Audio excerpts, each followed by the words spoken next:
After my fiancé became my sister-in-law, I squeezed 20 billion from my cold-hearted father and walked away from Jingbei, the city that broke me. Then I posted on social media. My fiancé ran off with my brother. This young master is officially single and available. The photo? An ab shoot I paid 6 figures for. 1 second later, her girls were already blowing up Sable's phone. Sable, are you serious right now? Riven, is that fine? Any woman with eyes would fall for him. I can barely keep it together myself. And you're just letting him be single? The moment Sable hears I'm gone, she panics. She orders her assistant to track me down immediately, but the answer she gets stops her cold. I've already left the country. Ms. Shen, someone of your status cannot travel abroad right now. This time he may actually be done with you. Sable's pupils tighten. A memory hits her. That conversation at the club. Sable, just came from your little love nest, huh? That Riven, cocky as hell on any normal day, acts like nobody exists, but around you he goes all soft and clingy. It makes my heart ache just watching. When are you going to marry him already? I freeze mid-step, heart pounding, face full of hope, but what I hear is, just having fun. Marry him, please. Her tone is breezy. 7 words, light as air, but to me, they land like 7 poison-dipped blades, driving straight into my chest. The private room goes dead silent. Even her closest friends are stunned. I don't know how long it lasts until someone finally dares to speak. No. Seriously? Sable, it's been 3 years. You're still carrying a torch for someone else? Someone else? My mind goes blank, completely blank. Sable has a first love? I stand there like a puppet with no strings, frozen outside the door, listening as Sable gives a quiet hum of confirmation. When we broke up, he asked for 3 years. He'd try other people, and so would I. And if we still had feelings for each other, we'd get back together. So I did what he asked. 3 years. I've done my part. She pauses. He should be coming back soon. I feel like I've been struck by lightning. Ice cold all over, trembling down to my fingertips. 3 years of closeness, every moment I thought we were truly connected. And it was all just his experiment. But what about Riven? You know his personality. If he ever finds out, but before she can finish, I slam open the heavy door to the private room. Everyone inside jumps. Every head snaps toward me. I stand in the doorway, pale as a ghost. I stare straight at the woman seated at the head of the table. She doesn't flinch. No surprise, no panic, just that same cool, untouchable look. If she had even the smallest feeling for me, her face would not look like that right now. I walk up to her and study every inch of her face. Sable, don't you have anything to say to me? Nothing worth saying. It's exactly what you heard. We were just having fun. I always assumed you knew. Dash made a bet with you. Win me over, and you get your pick of any car in his garage.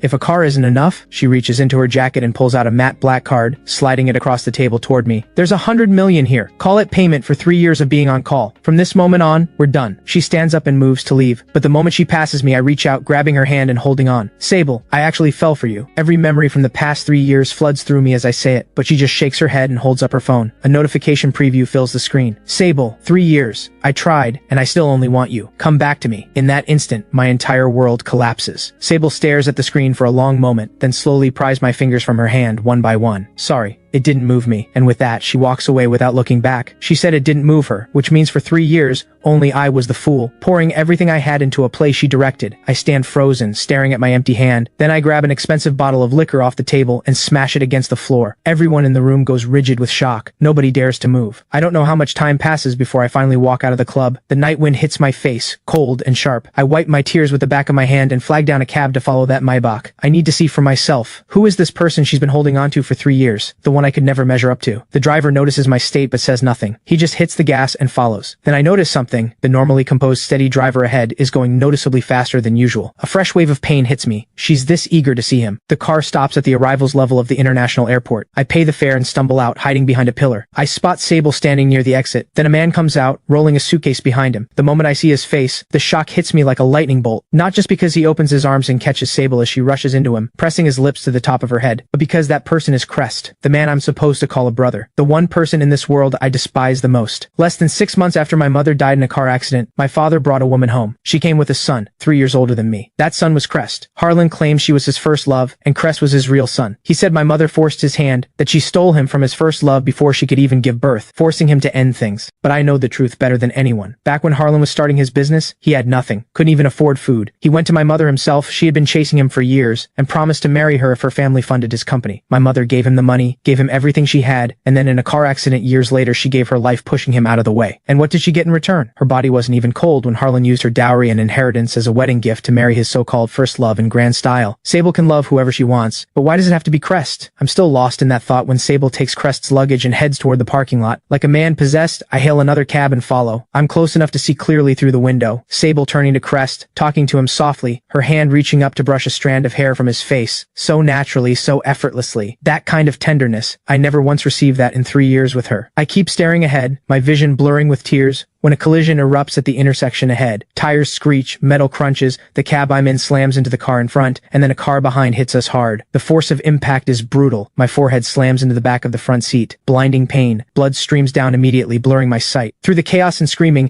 I see through the shattered window. The familiar Maybach door swings open. Sable gets out first, rushing around to the passenger side, carefully pulling Crest out. She holds him, scanning his injuries, her brow furrowed tight with worry. Then she steers him around, ready to leave the scene. But as she turns, her eyes lock with mine. I'm trapped in the crushed back seat of the cab. In those eyes of hers, I catch a flash of shock, but it vanishes instantly. Crest notices her hesitation. Sable, what's wrong? Did you see someone you know? I'm fine. If someone needs help, go check on them. I heard one of the cabs got hit pretty bad. A few seconds of silence. Then Sable turns away. No one I know, just strangers. She supports Crest and walks away from the wreckage without a single glance back. When I come to again, I'm in a hospital. A nurse is adjusting the IV drip in my hand. Seeing me open my eyes, she says, Mr. Fang, you're finally awake. Your injuries are serious. You'll need to stay for observation, and we need to reach your next of kin to handle the medical bill. But my eyes are empty. I don't react. The nurse repeats herself, Mr. Fang, and then a familiar voice cuts through. The bill's already been paid. I whip my head around. Sable is standing in the doorway. The nurse reads the room and quietly slips out. Sable steps in, her gaze moving over my bandaged wounds. Then she reaches out, as if to touch my forehead. I turn away. Miss Shen runs an empire. Why waste time checking on a stranger? Sable's hand stills. If I don't come, who will? That lands. Who do I have? My mother died too soon. My father always chose someone else. Vera never had a real place in my life. That house stopped being home a long time ago. For 3 years, it was Sable, showing up every time I needed someone, making me lean on her, making me believe I'd finally found somewhere safe. And now the same person is the one who pushed me back into the dark. Even if no one comes, I don't need you here. You're the one who said it. We're done. I'm not that desperate, Miss Shen. You don't want me. You think I'd still come crawling back? I draw a long breath, holding on to the last scrap of my pride. You didn't actually believe me when I said I fell for you, did you? I was just saying stuff. We were both just playing around. Oh, and Sable, you're exhausting to watch. Sable stares at me, at my forced anger and my red-rimmed eyes. Her brow creases. She's about to say something when a nurse rushes in. Miss Shen, Crest's examination is finished and he's been asking for you. The moment I hear that, I react like I've been stepped on. Then go. Get out of here and go be with your precious first love. I don't need you. Sable holds my gaze for a moment, silent, then finally speaks. I'm not here for any personal reason. You're Dash's friend. He asked me to check on you. That's when I finally laugh. Even though it pulls at the wound on my face, the pain is nothing compared to what's in my chest. Sable, don't worry, I know better than to read into it. At that moment, something shifts in Sable's chest. This is the first time she's ever seen me cry. Her lips part,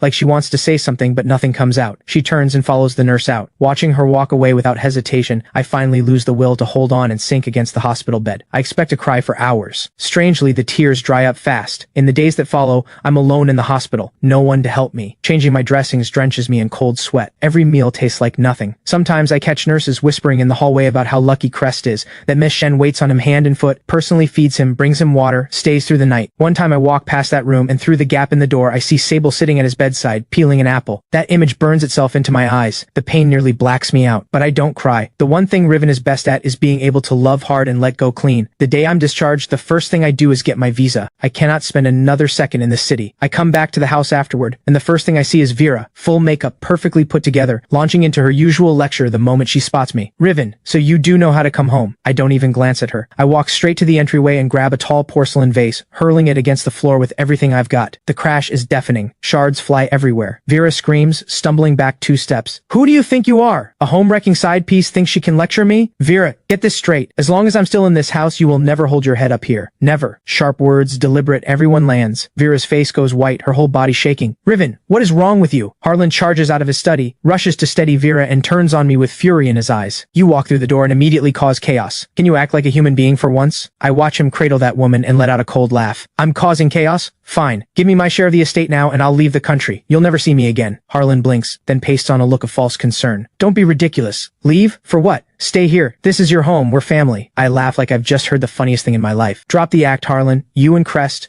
You're the family. My mother died. I stopped having a home that day. Let's cut to the chase. I want what's mine. At that, Harlan's expression darkens. He stays silent for a long moment, then speaks with practiced tenderness. Dad understands you're frustrated. How about this? Dad gives you $5 million. You take a little trip and clear your head. $5 million? I scoff. Harlan, everything you have today came from my grandfather's money, my mother's dowry, and even your life itself was paid for by my mother with her own life. And now you use her money to support a mistress and an illegitimate son living in the house she paid for, and you want to brush off her son with $5 million? Where's your shame? That hits home. Harlan snaps. How much do you want? Say it. I was ready. I pull a document from my pocket and calmly list off numbers and equity stakes. Are you insane? That's impossible. You'd hollow out the entire Fang group. Then don't agree. I buried explosives outside the house. Either sign the deal, hand over what's mine, or we both go up with it today. Your call. Riven, you're out of your mind. Yes, I am. Harlan goes pale, breathing hard, staring at me like he's trying to figure out if I'm bluffing. In the end, the fear of death wins. Are we done? Now go get rid of those explosives. Relax. There are no explosives. I lied. After all, that's how you got my mother to marry you, isn't it? Trick people into it. Harlan finally realizes he's been played. He sputters, points at me, and can't form a single word. I've got what I came for. I couldn't care less about his reaction. I'm already turning to go upstairs when your brother is coming home tonight with his girlfriend for dinner. I don't care what you've been pulling lately. Tonight you sit down, you eat, and you behave. His girlfriend is Sable. You know exactly how powerful the Shen family is in this city. We cannot afford to offend them. So put away that attitude of yours and don't cause trouble. My foot stops dead on the stairs. My whole body goes rigid. Sable. She's coming here tonight as Crest's girlfriend. I don't have time to process it. The front door opens and Crest walks in, holding Sable's hand. All smiles. Dad, Mom, I'm home. Harlan and the still shaky Vera immediately light up and rush forward, fussing over Crest with warmth and bowing to Sable with absolute deference, practically groveling. But Sable, the moment her eyes land on me, she visibly frowns. It seems like this is the first time she's learning that I'm actually Crest's little brother. At dinner, Crest and Sable sit together naturally. I sit alone across from them. The entire meal, I watch Sable carefully serve Crest, placing food on his plate, peeling his shrimp. Vera watches it all with a glowing face. Crest, how did you and Miss Shen meet? Tell Mom all about it. It was at a charity gala. I saw a stray cat stuck up in a tree, so I tried to help it down, but I couldn't get up there no matter what I tried. Sable was the one who helped, and then she asked for my number. He even manages to look a little shy saying it. I can't hold back a short, sharp laugh. Crest has hated animals since he was a kid. He killed a cat when he was little. He would never voluntarily help one. The four of them play happy family over dinner. I'm not in the mood for their little performance, so I get up and step outside to the garden. It doesn't take long before Crest follows. Riven. Standing out here alone, catching some air, I already know what's going on with you. People in our circle told me all about what happened between you and Sable over the past 3 years. I keep my back to him. I tense slightly, but I don't turn. Honestly, when I first heard, I was a little worried given how irresistible you are. You charm everyone regardless of gender. Who wouldn't fall for you? Such a shame, though. All that looks went to waste. Your mother couldn't beat mine, and neither can you. Those 3 years were just charity I handed you. The real thing is back now. Time for the knockoff to exit. I slowly turned to face him. My eyes hold none of the rage or hurt he was expecting. Only contempt. Charity? Crest, did spending all that time abroad make you forget what you actually are? A man who only walked through this door because his mother was someone's mistress. A bastard son who plays games to hold on to a woman. And you want to talk to me about charity? Your mother picked up what mine threw away. You picked up the woman I was done with. Like mother, like son. Always taking other people's leftovers. The smile drops off Crest's face, his complexion cycling between pale and green. You think you won? You're just getting the woman Riven finished with. The one he threw out, picking her up off the ground, and treating her like some kind of prize. I turn to walk away. But the moment I do, Crest lets out a sharp cry behind me. His forehead connects directly with the edge of a decorative stone bench.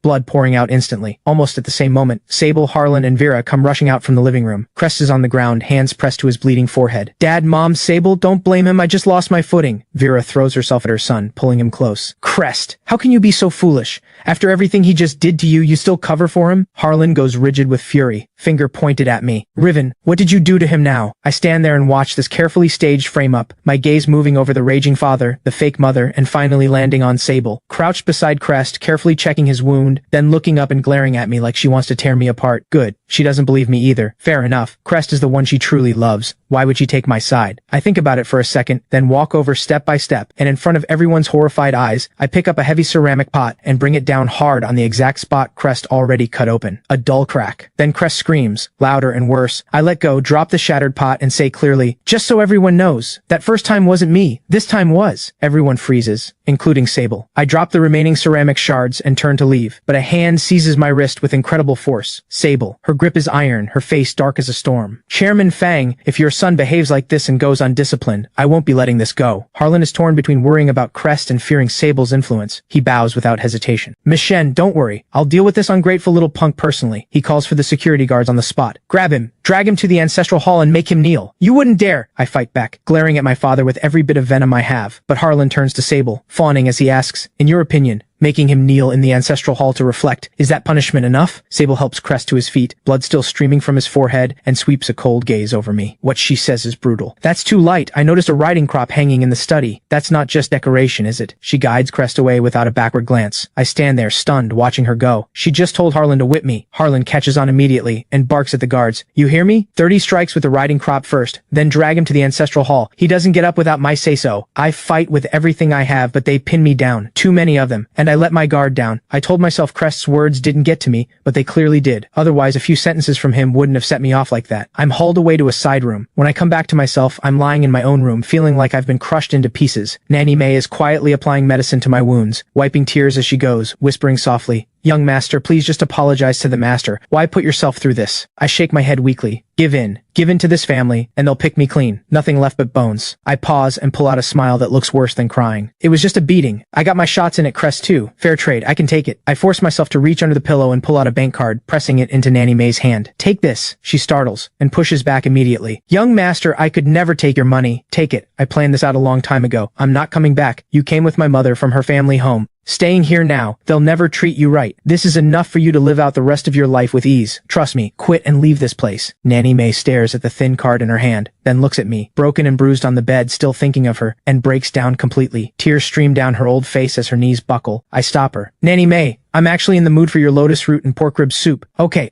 I'll go make it right now. Right now. She hurries to dry her eyes and rushes off to the kitchen. The room goes quiet again. I stare up at the ornate yet cold ceiling and slowly close my eyes. For the next few days, I stay in my room to heal. I push through the pain, slowly packing everything up, including every single thing Sable ever gave me. She didn't love me, but she was generous. All of it together is worth close to 100 million. I almost throw it all away, but I think better of it and call the owner of the upscale club I used to frequent. I heard they're running a charity auction, so I tell them I have quite a few items to put up. They get back to me quickly. There's an event tonight and I'm welcome to bring everything. That evening, I arrive at the club with several large cases, hand everything over to the auction coordinator, and the moment I turn around, I run straight into Sable and Crest walking in together. Sable is pressed close to his side, and the moment Crest spots me, a flash of smug satisfaction crosses his face. My hand tightens instinctively, but I let go. I have a real reason to be here tonight. No point wasting energy on them. I've barely sat down when the lights dim. The host takes the stage and announces that before the auction begins, there will be a 3-minute kissing moment. All couples in the room are invited to enjoy it freely. A spotlight sweeps randomly across the dim room, catching couple after couple in its beam. Not far from me, I watch Sable smile and loop her arms around Crest's neck. He looks down at her, then leans in. Before the pain even has time to land, one of the heavy decorative iron light fixtures overhead comes loose and plunges straight down toward Crest. Sable reacts instantly, shoving him clear, but the edge of the fixture still clips the back of his head. Her face goes white. She grabs Crest and rushes him toward the parking lot, racing to get him to the hospital. Another fixture comes down and hits me. Pain so sharp I nearly black out. A bystander gets me to the hospital too. The accident hits fast, ends fast, and only a few of us were caught in it. I barely finished recovering at home and now I'm back in a hospital bed. I've barely been settled into my room when Sable storms in, her expression dark and terrifying, looking at me like she wants to tear me apart. Riven, I reviewed the security footage. You bribed a club employee and deliberately loosened that fixture trying to drop it on Crest, didn't you? Are you out of your mind, Sable? Besides you, who else would want him dead that badly? Riven, I seriously underestimated you. There's nothing to say because there's nothing to find. Sable, you have no right to accuse me. Accuse you? Looks like without some real consequences, you won't talk. She pulls out her phone and dials. I need you to bring someone in. Riven Fang, second son of the Fang family, suspected assault. Send people now. Hold him for a few days. Let him cool off and think. My eyes go wide, my face stripped blank with disbelief. She's actually using her connections to lock me up. Then what does it mean that I got hit by that fixture too? Within minutes, uniformed officers arrive at my room, ignoring both the doctor's objections and my injuries, and they take me by force. The days that follow are hell on earth. In there, I endure everything. The others in the cells seem to have been given special instructions. They come at me relentlessly, fists and boots. When they finally release me a few days later, I barely look human anymore. Every inch of me is broken, barely breathing. The only thing that drags me out of that place is a message on my phone. My visa has been approved. I take a cab back to the estate, ready to grab my bags and get to the airport, when I walk straight into Dash. He'd just gotten back from traveling abroad, heard everything and came running. The moment he sees me, his face crumbles with guilt. He can't stop apologizing. Riven, I'm so sorry. This is all my fault. I never liked my cousin's ex, so I pushed you to stir things up with him. I never expected it to go this far. I didn't know her first love was Crest. If I had, I never would have dragged you into it. It's not your fault. It's over. I've let it go. I'm leaving the country. I probably won't be coming back at all. Dash goes still, then tries to hold me back. Riven, don't go. Stay here. I'll have your back. Whatever I have, you have half. No, there's nothing left here worth staying for. Before I leave, I take one last look at this house. Every childhood memory inside it, now filled with Harlan and his mistress and their son like they own the place. I pull out the can of gasoline I had prepared ahead of time, tune out the housekeeper's pleas, and douse the place without expression. Then I light it. Flames rise and swallow everything. I pick up my last bag and walk away without looking back. Dash drives me to the airport, apologizing the entire way, offering me every car in his garage to make up for it. I just shake my head and lean against the window. Me, Riven, even without any talent to my name, just this face alone is enough. Whatever I want, the next one will always be better than the last. That's right, the handsome Riven gets whatever he wants. At the airport, Dash hugs me and won't let go, still apologizing. I know his heart. I don't blame him. This isn't on him. I give him a gentle pat on the back, then let go, give him a casual wave, and head for security. Dash watches until my figure disappears into the corridor. He stands there in silence for a long time before he finally works up the nerve to call Sable. The phone rings for a long time before she picks up. Sable, Dash's voice is sharp. I know you're into Crest, but you and Riven were still together for 3 years. He's leaving now. For good. You can't even come say goodbye? Silence on the other end. Then, after a few seconds, Sable's voice comes through. Who left? Riven. He's gone. Took the first available flight out. He said he's never coming back on anyone else's terms. Are you satisfied now? Dash almost shouts it, then slams the call shut. The harsh dial tone fills the silence. Sable stays frozen in place, phone still raised to her ear, unable to move. Gone. Left the country. Never coming back. These words pile into her head like blows. She frowns, tosses her phone back onto the desk, and tries to refocus on the critical merger documents in front of her. But all those dense, tightly packed words and numbers crawl across the page like chaotic ants. She can't focus. Her mind keeps looping back, unbidden, to the look on my face right before they took me away. That look. She tugs at her collar, restless, and stands at the floor-to-ceiling window. She stares out for a long time, then suddenly grabs her car keys and strides out of the office.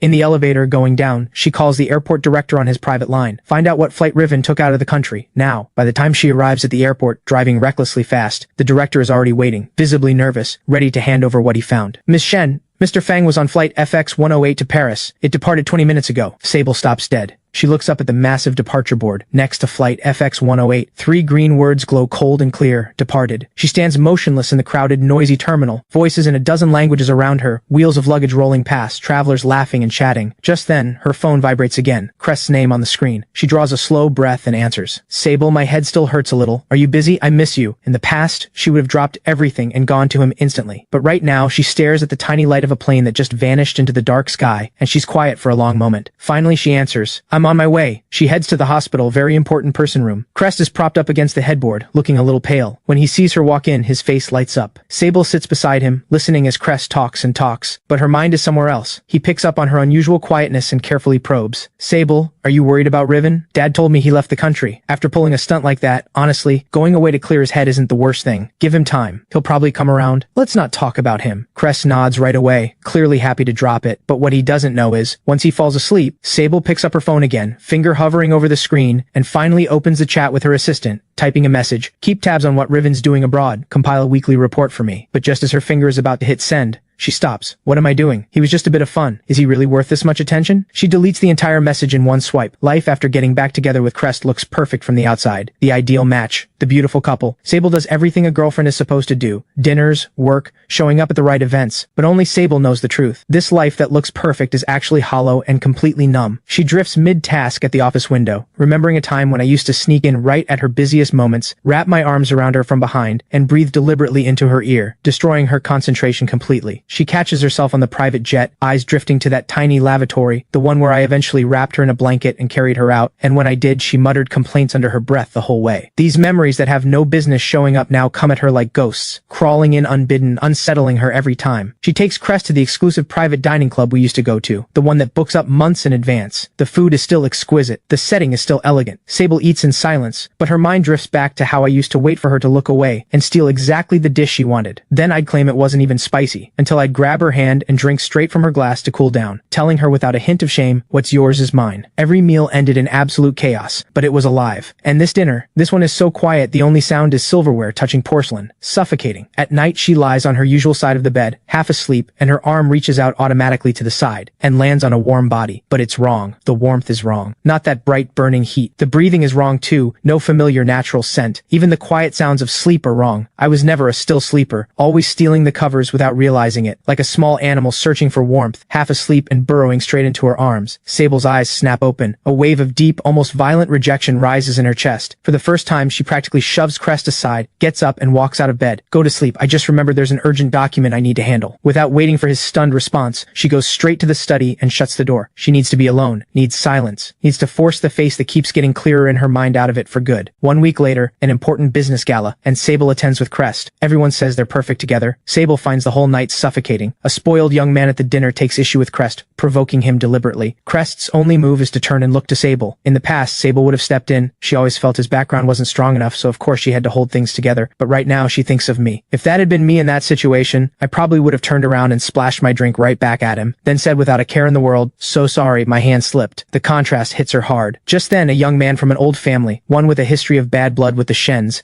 and a mouth that never knows when to stop, saunters over with a drink. "Heard you and Riven had a falling out. He's off living it up abroad. What a shame. I've always been curious what it's like." Before he can finish his sentence, Sable delivers a single, zero-warning slap straight across his face. He doesn't see it coming. Crashes to the floor with a cry, blood pouring from his nose. The entire room freezes, every person staring at what just happened. Sable looks down at him without an ounce of pity. "Who do you think you are?" Then she turns, ignoring the man on the floor, ignoring every shocked face in the room, leaves them all with "Watch your mouth," and walks out with an equally stunned Crest in tow. It is the first time in her life she has ever lost control like this at an event that mattered, and it was triggered by a single throwaway comment about me. On the ride home, the car is heavy with silence. Crest seems shaken, and after a long pause, he carefully speaks up. "Sable, my mom called again today asking about when we're thinking about marriage." Sable presses her fingers to her temple, her voice flat. "There are a few cross-border merger deals at critical stages right now. It's a busy time, let's talk about it later." Late that night, Sable sits alone in the study and opens a password-protected album on her phone. Inside is a single short video. It's from a gathering of friends a few years ago. "Someone dared me to sing. I gave in, jumped up on stage, grabbed the mic, and launched into an upbeat pop song." She doesn't even remember when she saved this. She genuinely doesn't know. She watches the figure on the screen, free, alive, unbothered, and compares it to the stillness of her life now. Something squeezes around Sable's heart, tight, suffocating. She shuts the video off hard, flips the phone face down on the desk, chest heaving. Time passes, and before long, 3 years are gone. The capital's international airport. Sable is returning from a major overseas business trip, Crest accompanying her as her fiancé. The arrival is meant to be low-key. They take the very important person corridor to stay clear of the crowds, but the moment they step out, a wall of sound hits them. The arrivals hall is packed. Hundreds of young men and women holding glowing signs, flowers, and banners, screaming the same name in a single thunderous voice. "Riven! Riven! Riven!" The noise is so loud it feels like the roof might lift. Ordinary travelers stop in their tracks, turning to stare and whisper, "Who is that? What is going on?" "You seriously don't know? Riven. He's the biggest name in entertainment right now. Debuted 3 years ago, a face that could launch 1,000 ships and the man of 1,000 faces on screen." The moment Sable hears my name,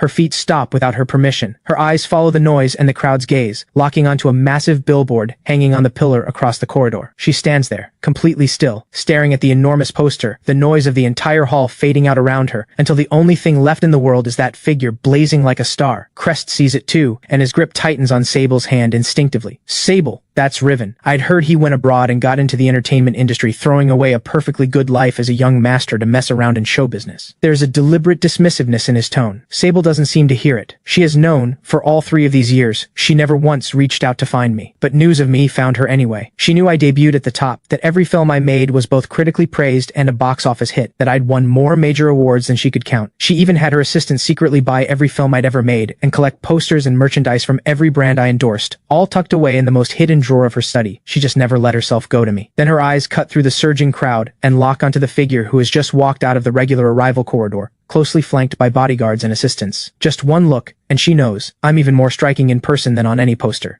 While Sable watches me across the crowd, a woman suddenly bursts through the fans with a bright laugh, holding an enormous armful of Ecuadorian roses. It's Soleil, heiress to the Shang family. Soleil takes my carry-on bag with ease, leans in and whispers something in my ear, and I burst out laughing. Genuinely, loudly. Watching this, something in Sable's expression cracks, the air around her dropping so cold that even Crest shivers. The crowd practically carries them into the parking lot. By chance, Sable's car is parked right beside the stretch Lincoln belonging to my team. Sable watches Soleil hold my door open with a smile. Just as I'm about to get in, something makes me pause. I turn, and my eyes find Sable's. I give a polite nod. "Sable, why is she here? Not my problem." At the same moment, Sable's heart shoots up into her throat. She can actually hear her own pulse, but the very next second, it goes dead silent. Because what she sees in my eyes is a stranger looking back.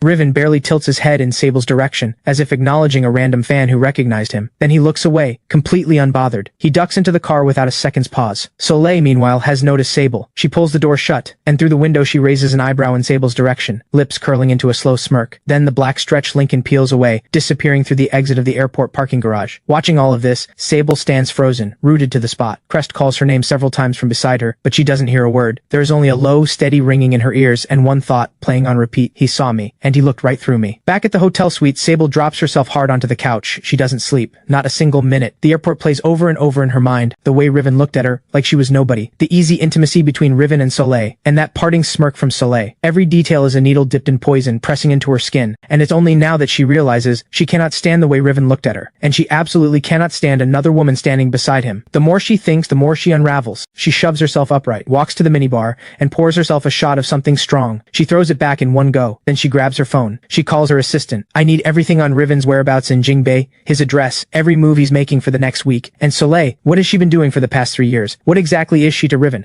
I want a full report. The faster the better. The order is given. Sable paces the room, waiting. Every minute stretches like an hour. Several hours later, her assistant calls back with a thorough report. Riven's address and schedule are laid out in full. But the information about Soleil makes Sable's chest sink further and further. Soleil comes from old money and she's brilliant in her own right. The moment Riven left the country 3 years ago, she quietly shifted her entire world to